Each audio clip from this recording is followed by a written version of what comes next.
doom scrolling TikTok at 10 o'clock at night when you should be sleeping. And people think, hey, maybe that's not as bad as alcohol or gambling or whatever the other vices might be. Now you're starting to affect your sleep and your mental state. You're starting to become dependent on this other thing to escape reality. New year, new me. On January 1st, I'm going to turn around and change everything.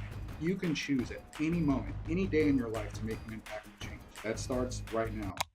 I'm excited to have this conversation.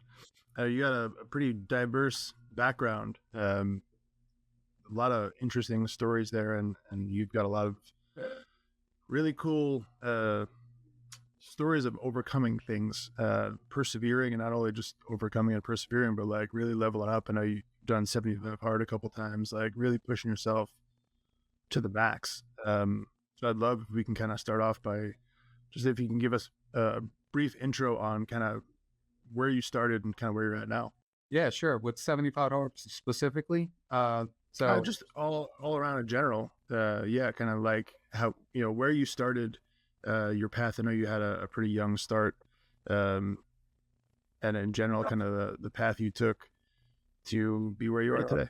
Yeah, sure. So I started off what I would consider my professional career at NASA at the age of 21.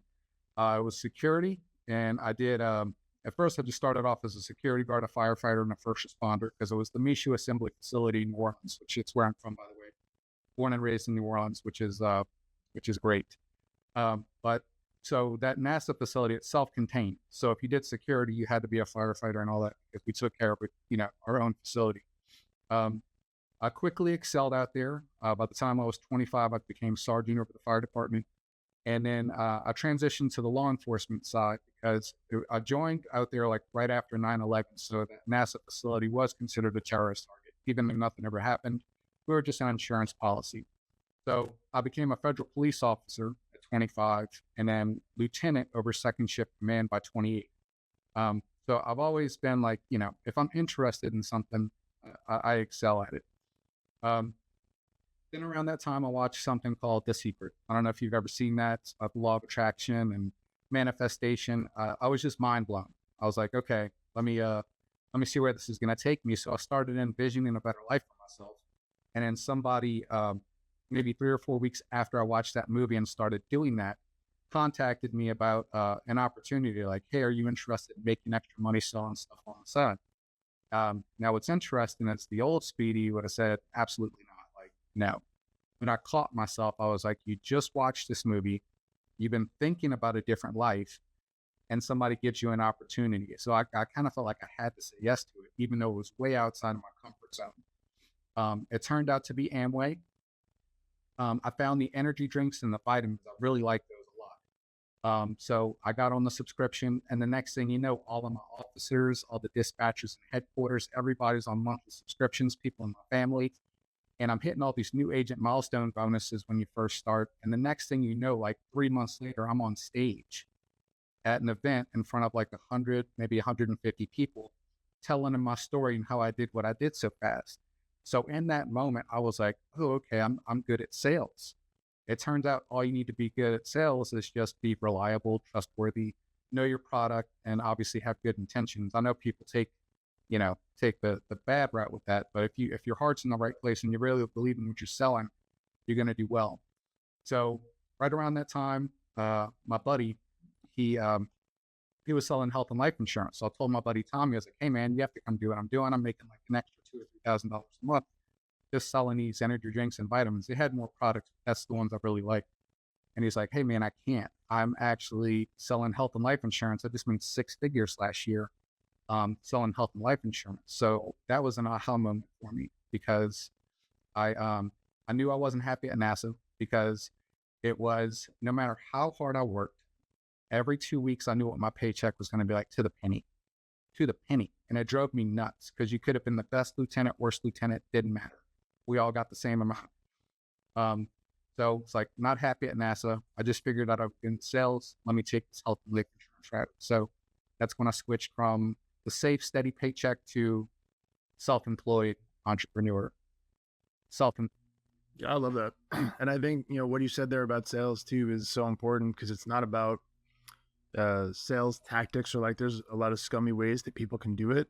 But when you genuinely care about the thing that you are offering people, not selling them is doing a disservice. Like it's actually benefiting them for you to be selling them. And I think that's a mindset people don't really realize. Yeah, absolutely. So, yeah, after I did health and life insurance for about 3 years, the Affordable Care Act, or Obamacare, came, and it completely changed our commission structures. It changed the environment of everything. And then I found myself, the appointments weren't fun anymore. People were actually like mad because the government's now forcing you to get it. It's way more expensive than it was before when it was underwritten policies. And I was like, man, that's just the complexion of these appointments. Like, it's not fun anymore. Where can I take everything I've learned so far into a field where, for the most part, people are happy with what they purchase, and that's what brought me into real estate about 13 years ago. So switched to real estate 13 years ago. Um, Tough journey throughout that, and really, like, it's a self-inflicted journey, because all throughout that, I've battled with depression as far back as I can remember, um, which turned into unhealthily trying to deal with that stress of being self-employed and living in that world, with alcohol and doing different things to try to relieve that stress. So yeah, it's been a journey, man. And then so as of to date, though, okay, and I know we can talk a little bit about the background story, but I'm the managing broker for a big company in Louisiana. I have about 80 agents that I'm responsible for and I supervise now. And at some point, the way our company structure is going to be hundreds of agents. And there's no way I could possibly do any of this if I had not figured myself out, um, gotten rid of the alcohol, and figured out what that addiction was about, doing that hard work. Um, and 75 hard and all that stuff is a big part of what has gotten me to this point, along with, being serious about where I'm at in life and actually getting help. Yeah. I feel like a big part of that is really understanding who you are at an authentic level and kind of removing the masks and the vices and things and just getting down to the core of your authentic self, kind of stripping away the rest of it and figuring out like, hey, when push comes to shove, who am I? What are my core values? What am I made of? And like figuring out in those scenarios when times get difficult or things get crazy, because whether you're looking at hundreds of agents or even just uh, you know selling energy drinks and whatever else, like that gets stressful. And I think I'm sure that you can vouch for, in those moments it's pretty easy to turn to vice to just like escape that reality if you're not mentally resilient enough to have uh, another path forward. Would you kind of agree with that a lot? Oh, absolutely. It's like, it's take the edge off, right? I need to take the edge off. Stressful day, and that's fine if that's not doesn't become your new trend or your new habit. For me, when you're stressed out every day, and here's this thing that can help you out, it was just a really slippery slope, that I'm sure I know a lot of people are on. There's varying degrees of it, right? Long and the short of it is, if you're using that to manage your stress or anxiety, you're playing a very dangerous game, because there's always reasons to be stressed out, and there's always look, that's the most insidious part about it, right? Stressful things happen, like stuff hits the fan, and yeah, there's always a good reason to take the edge off and grab a glass of wine or whatever. Um, so it's about self awareness, and it's about just figuring yourself out and not letting that happen. Yeah. I think that takes a lot of different forms for people. Some of them may be like doom scrolling TikTok at 10 o'clock at night when you should be sleeping. If that becomes the vice and people think, hey, maybe that's not as bad as alcohol or gambling or whatever the other vices might be.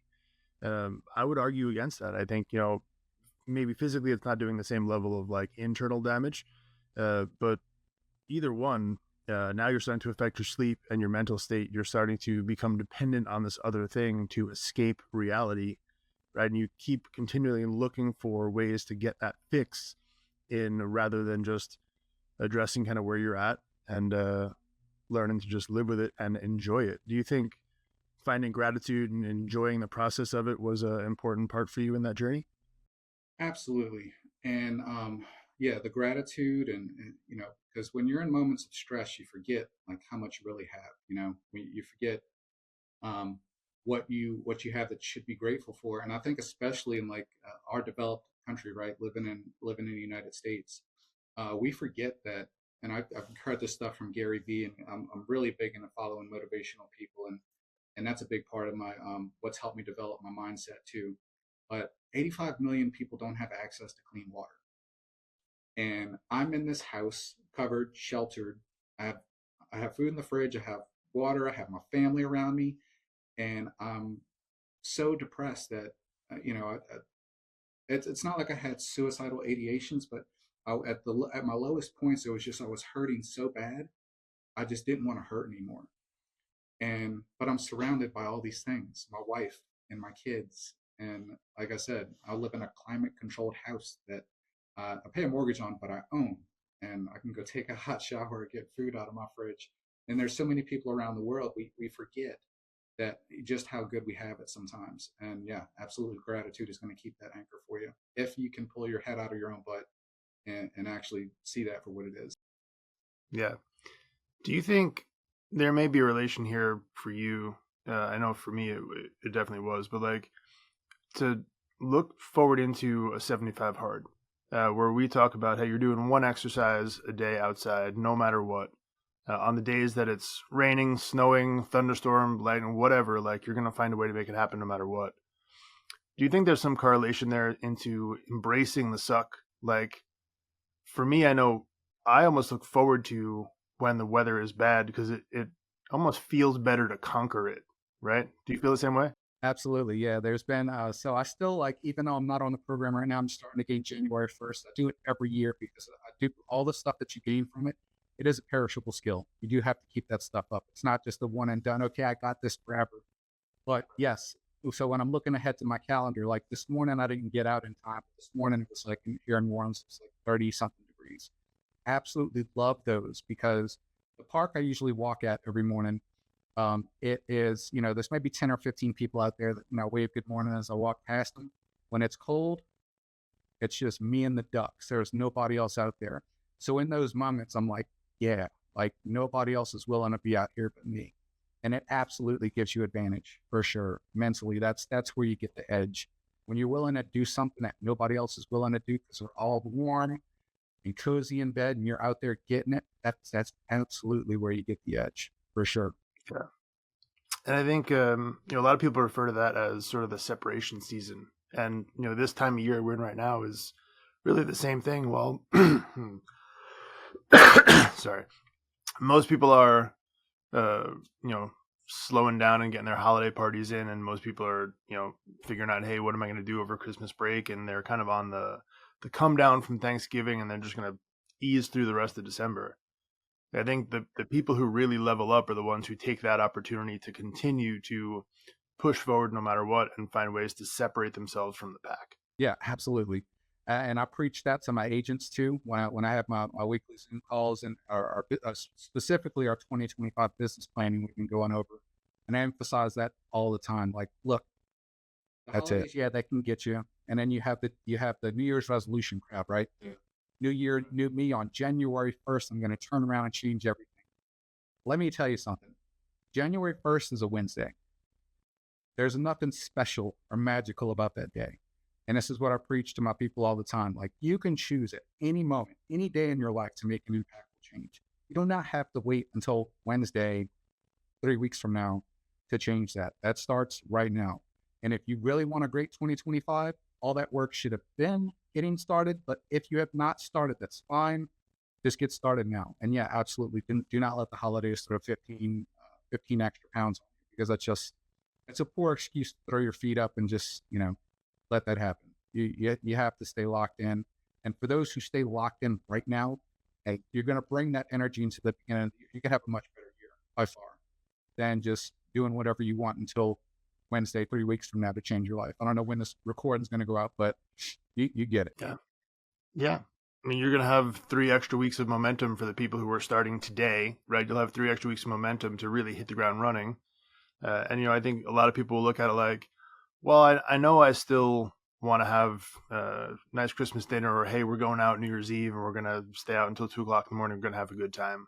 So I might as well just coast for now because I'm going to do that anyway, right? Rather than thinking, hey, I can still be really freaking on point from now until then. And if I happen to overindulge, don't. But if I happen to overindulge on New Year's Eve, cool. All right. So it's one day instead of 21 that you're recovering from, right? And I think now you've got a wife and kids. How do you balance all that, right? And I use the word balance intentionally because I hate that freaking word. How do you balance all that with work and play, right? So you talk about, hey, let's really dive into this next couple weeks, but you still want to show up for your wife and kids and enjoy this time together, right? Yeah, for sure. But I've been doing this for 4 years now, successfully completing the 75 hards every year. But before that, so when the program was, let's say what, the past 3 years now, when the program was first talked about in 2019, I was fired up. It was everything I was looking for because, the mental grit, toughness, self confidence, everybody talks about it.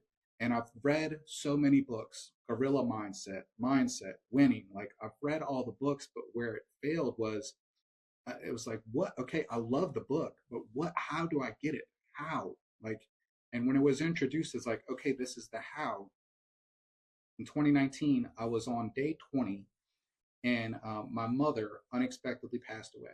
I was out on. Still have the picture in my phone. So just like you talked about with like seeking challenge and seeking discomfort, I looked at the weather, and I saw it was going to rain at this specific time. So I waited till that so I could purposely go and get in the rain. So I had my phone in a Ziploc bag so I could keep it dry, and I have this photo of me like celebrating.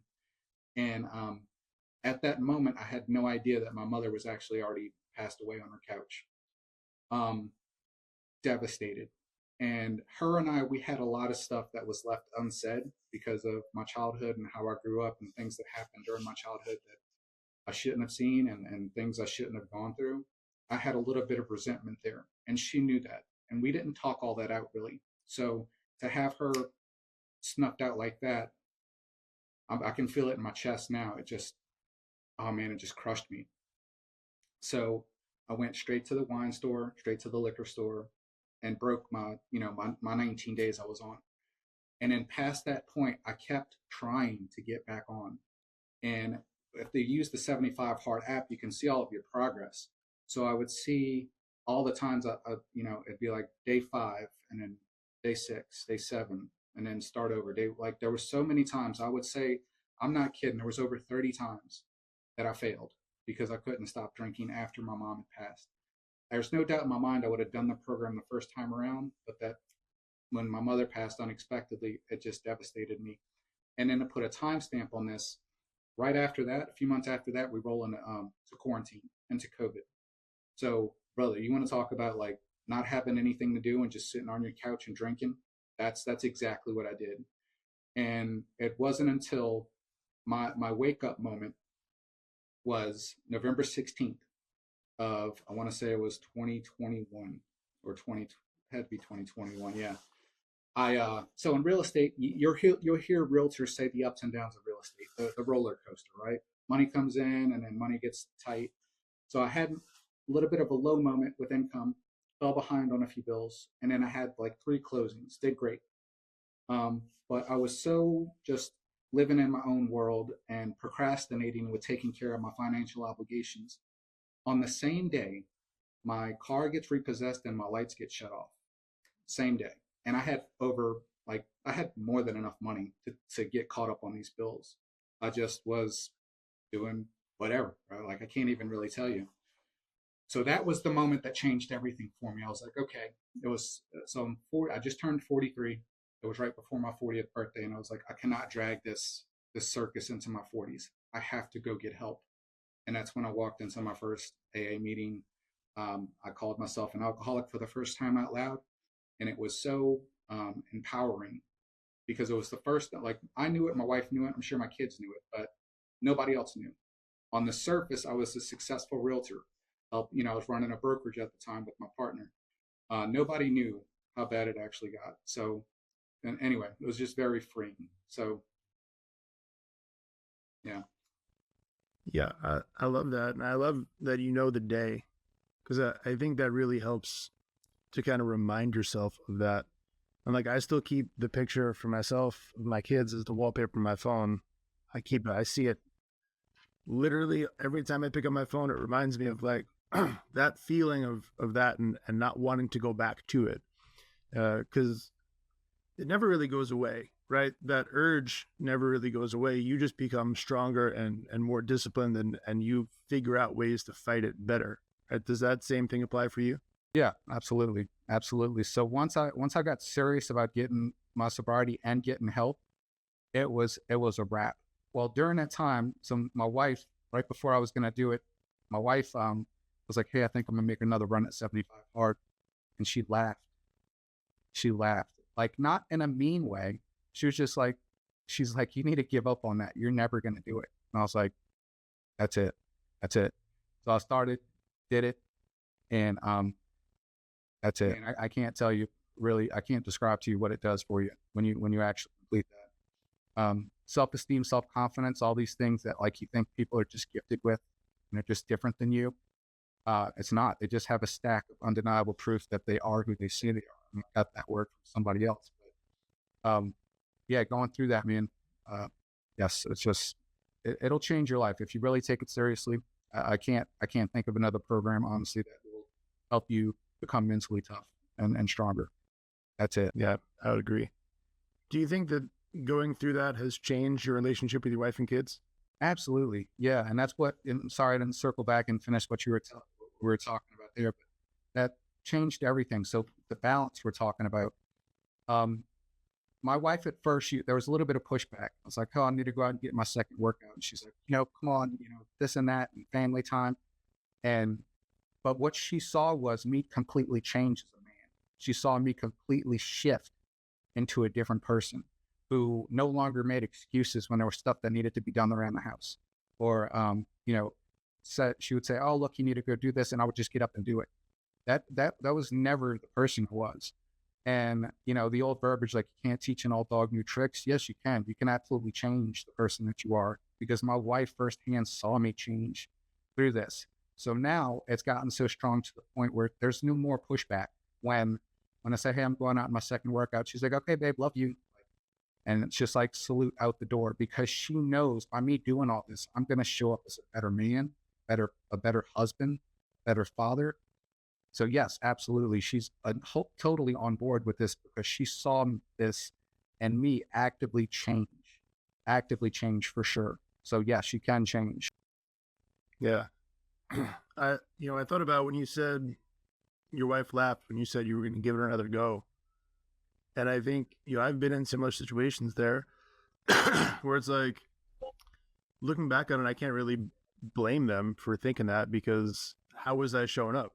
I was not showing up as a man who was actually upholding his word and integrous and honorable person.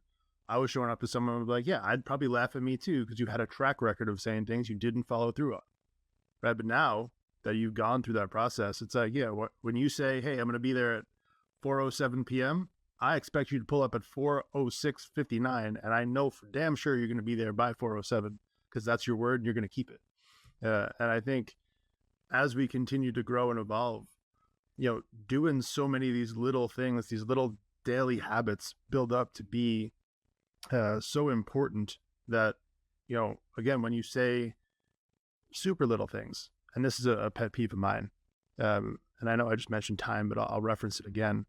If I say I'm going to come pick you up at 4 o'clock, I'm going to be there at 4 o'clock. And I know for darn sure if I show up at 4:02, I'm wasting 2 minutes of your time. And it bothers me because I said something that I want to stick to my word on. Do you have that same like attention to detail, desire to really be integrous with whatever you say you follow through on? Absolutely. If I tell you I'm going to be there at 4, I'm going to be there at 3:45 in the driveway, just, catching up on emails or text messages, waiting for you to come out. If I hit traffic and my ETA changes on my phone, I'm going to text you, "Hey, ETA changed, there's traffic. I'll be there at 4:03. So yes, absolutely. Calculated, reliable, trustworthy. Yeah. And it's one of those things where you talk about success leaves clues. I don't think it's a coincidence, right, that becomes a routine or a habit for people who are high achievers and continue to push themselves to be better, is they really honor their word. And it comes down to legitimately anything, even if, you're picking up your kid from volleyball practice or whatever it is, like that's literally just as important as closing $1 million deal. Like it's the same level of intensity that you show up everywhere. Does that really apply for you too? Yes. Yeah. It changed. Yes. When you take the self-development journey seriously and you're really honest about yourself, about where you're at, it will change everything about your life. When I was on day 60 or 65, or probably like after day 40 of my first successful run at 75 hard, um, I started dressing better at home when I wasn't even leaving the house. And I didn't notice it at first, but my wife was like, "Where are you going?" I was like, "I'm not going anywhere. I'm just sitting on the couch." But I'd have like just like a button up, like nice just button up, short sleeve shirt, and some like dress shorts, like nice khaki shorts, just to sit on the couch. And I'm feeling it in my heart now, man. It was because I had more respect for myself. I had more respect for myself. So yes, it absolutely, yeah, 100%. Yeah, I love that you said that because that's actually a great point. I don't really think about it enough. Self-respect. Like, I sort of take it for granted at this point because I built up a habit of doing the things I say I'm going to do. But there was definitely a time where I didn't respect myself at all because I knew, hey, if I said I'm going to do something, I probably won't. But yeah, that's a great point. And I think there's so many benefits that come from that level of self-respect that you develop through doing that hard stuff. Do you think that there's a point where you can take it too seriously, where you can be a little bit too intense for the people around you? Yes. Yeah, I do believe that. Yes, I believe that you can, there's countless examples of people that, go on strict dieting and like put themselves in the hospital or overtrain and hurt themselves. So yes, it absolutely can be something that's abused or taken too far. Yes, it can. So really, again, it just goes back to self-awareness, listening to your loved ones around you. If they see you doing something that's unhealthy, because look, at at my worst, at my heaviest, drinking and eating whatever I wanted, I was 320 pounds. I'm down to 250 today. I just talked to I have a trainer that I talk to every week too. And we are just talking about this yesterday. He's like, "What's your weight loss goal?" Like, well, I don't really have a number because if I just put a number on something, 235, I can get down to 235 in 2 weeks.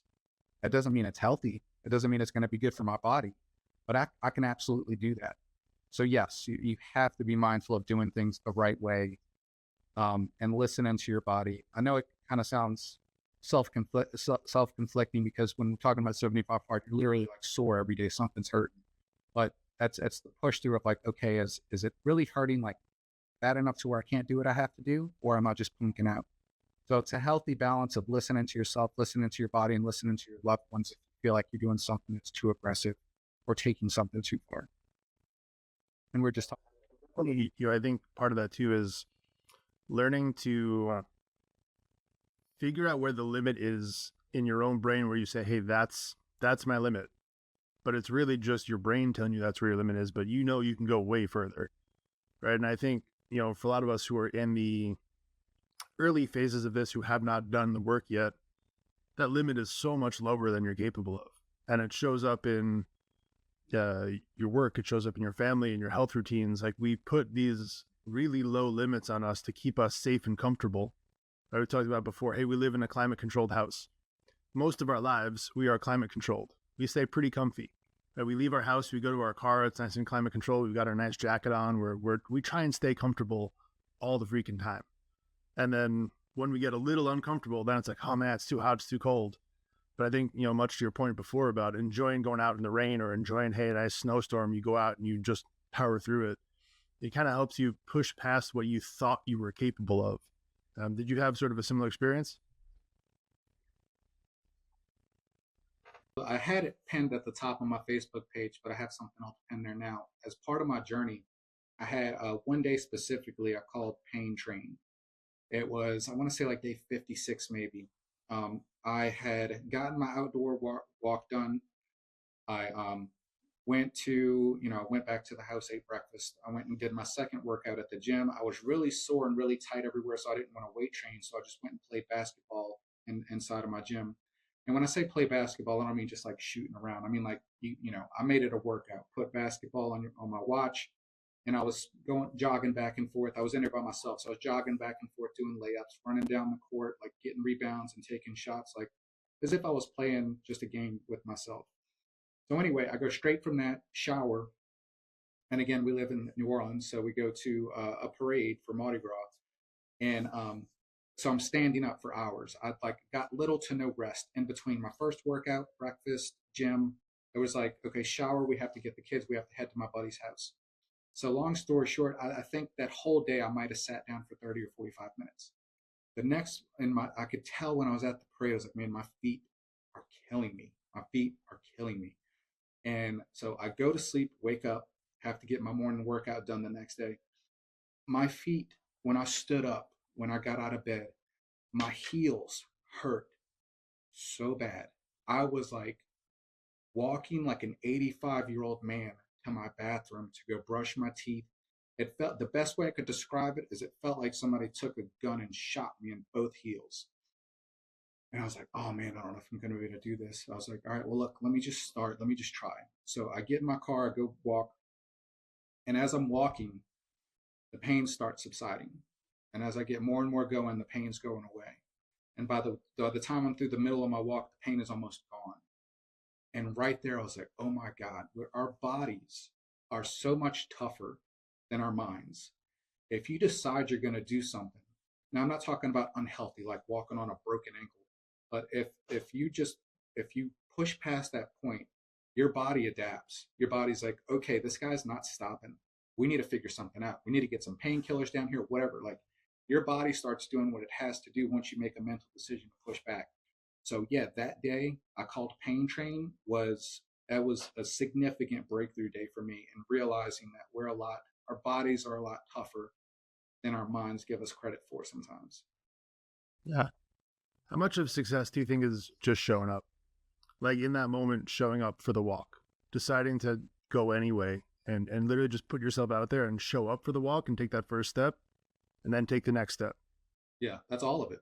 Showing up is 100% of everything. I could have very easily punked out and been like, oh man, I wrecked myself yesterday. I can't do it. And, whether you think you can or you can't, you're going to be right. So showing up is everything. I mean, because even if, let's say I get through that walk and my feet are just done, I can't walk, I'm literally hobbling and I have to sit down, I can call my wife and come get me and say, hey man, look, I tried. I gave it my all. You left everything out there and you just couldn't. What you can't do is just punk out, not even try. And, that's going to get you nowhere in the long run. It's going to keep you exactly where you are mentally. Yeah. Now, what about intentionality? So I know that's a pretty big thing with this, and the attitude of checking the box. Say like, oh, I did a workout, because you mentioned before when you were playing basketball, you very easily could have gone and just took some foul shots and took it pretty easy, but that would, to me, would be checking the box, right? Yes, you got your workout in, but it's not the same as intentionally going and pouring it all out. Right. And intentionality, yeah, that is also everything, because there was one, like, it's self accountability, right? Nobody's watching me do this. Nobody's behind me making sure I'm doing all this stuff. And there was one time, vividly, I remember this. My wife wanted some chicken nuggets. We had chicken nuggets in the freezer. So I'll bake them up, dude. They're smelling nice. Like a stack of them, like maybe 10 or 12 on a plate. I'm walking down the hallway with them as the chicken nuggets are walking through my nose. And it's just me down the hallway. And I was like, man, I could grab one of these chicken nuggets right now and nobody would know, but I would know.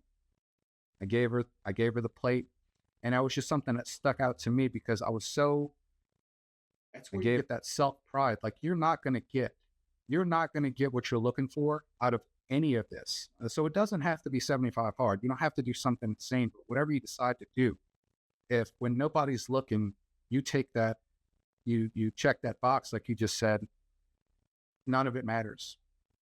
The game matters. And the guy who runs that program even says, like, look, you can mess up if you want and keep going. Just know you're not doing 75 hard anymore. You're doing whatever. So intentionality, I gave again, is everything, because nobody's watching you.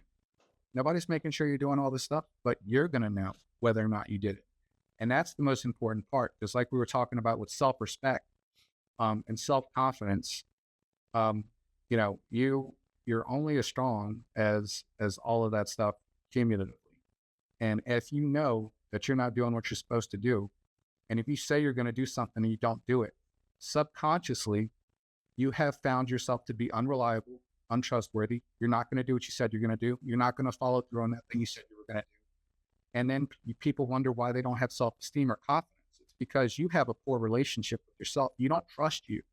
Even though you say all these nice things, yeah, I'm going to do this on Monday, but if you don't do it, your subconscious is going to know that, you know, and that's where that lack of confidence and all that stuff starts to erode.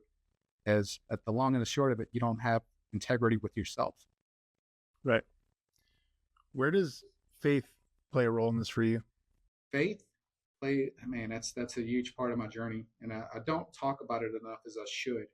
But when I got sober, so I've always been in church, and I was really in church a lot when I was a kid. And obviously we grow up and we kind of drift away, and everybody has their own journey and things that kind of pull them aside, or busy and life and kids and family. And I would go to church before I got sober, but I was just going through the motions, man. I was a Christian on Sunday from 9:30 to 11.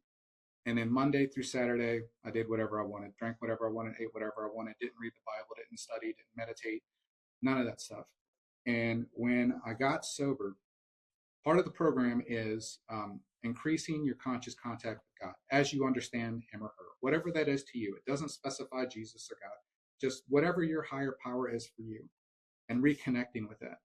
And when you're drinking and when you're doing things you're not supposed to do, like we all have an antenna, in my opinion, or at least that's the way I look at it.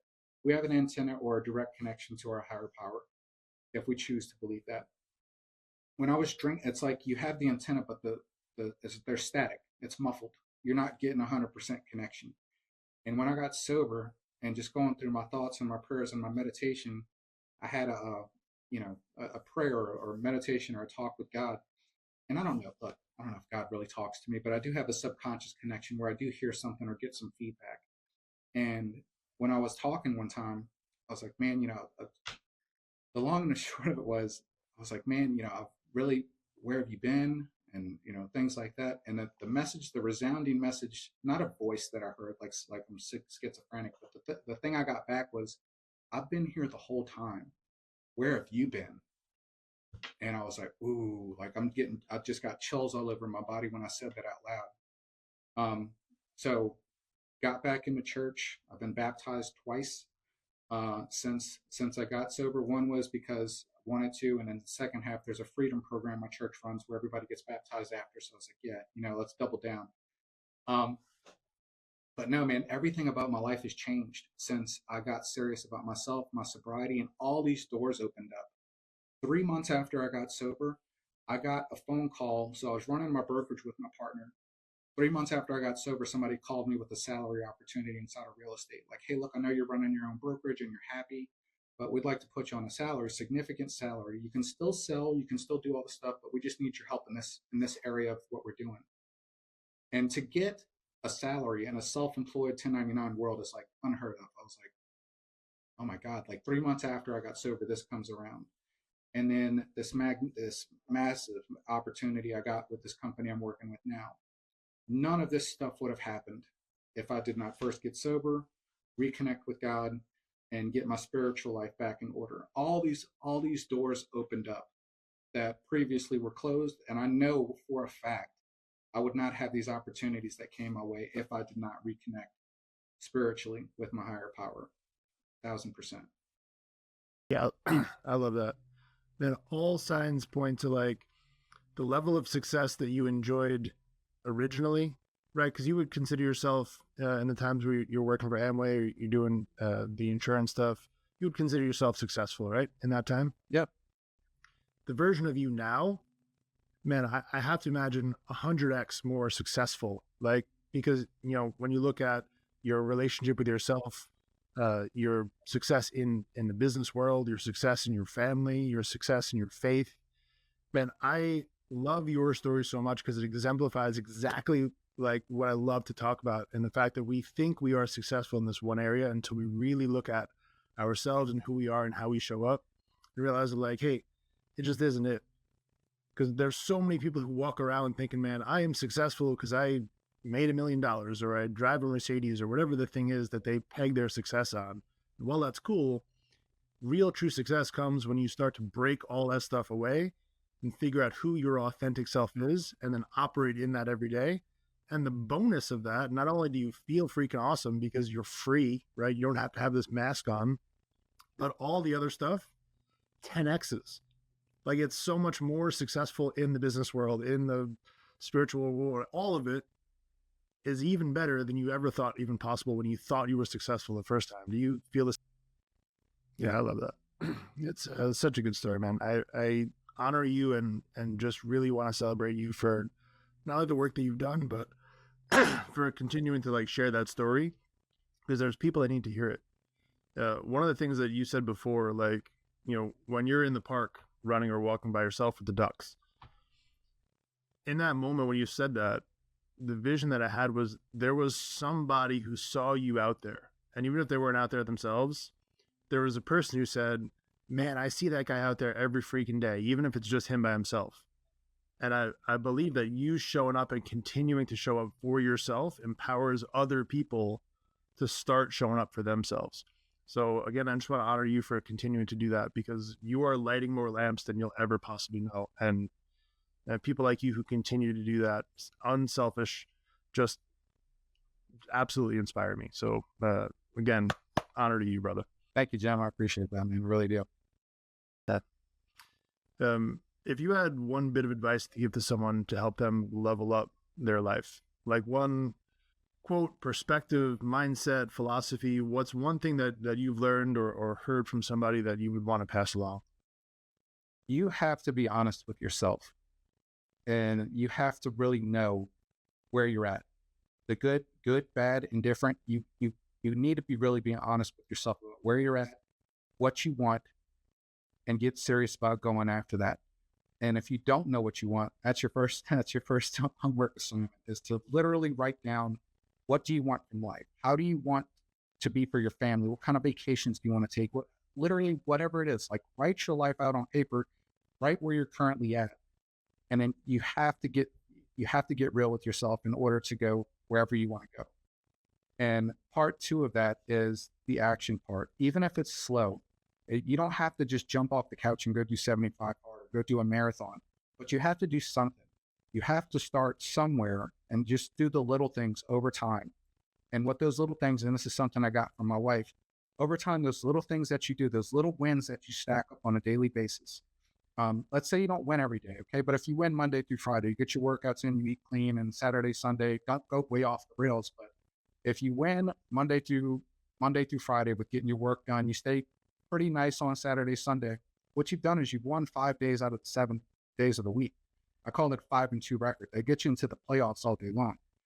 And you do that for long enough, you start stacking up pixels. Every little thing, every little win you do, staying consistent more often than you're not. You don't have to be 7 days a week like a 75 hard program, but if you win days more often than you lose days, you start to stack up those little pixels, those little wins, and you get to look back at that bigger picture.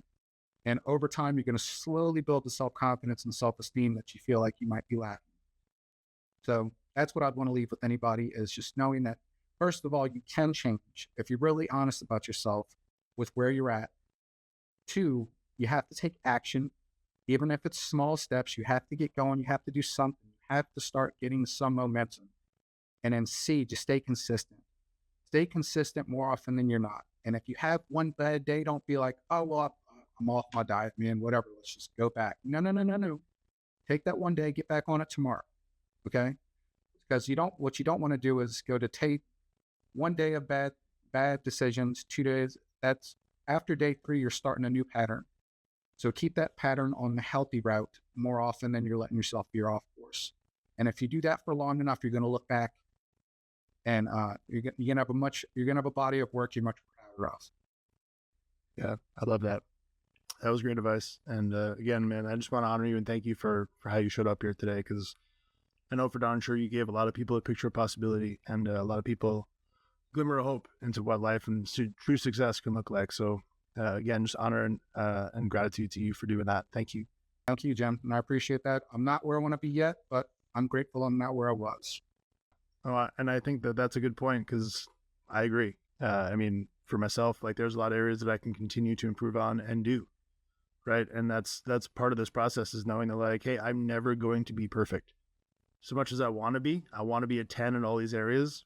I know there's always going to be room for improvement. And I think it's almost more exciting to find out what the next area is, right? To look for the flaw, look for the weak point to fortify it and to make it better. It's when you start to really enjoy the journey of it that I think you level up even more. You look for areas that you could be a better version of you.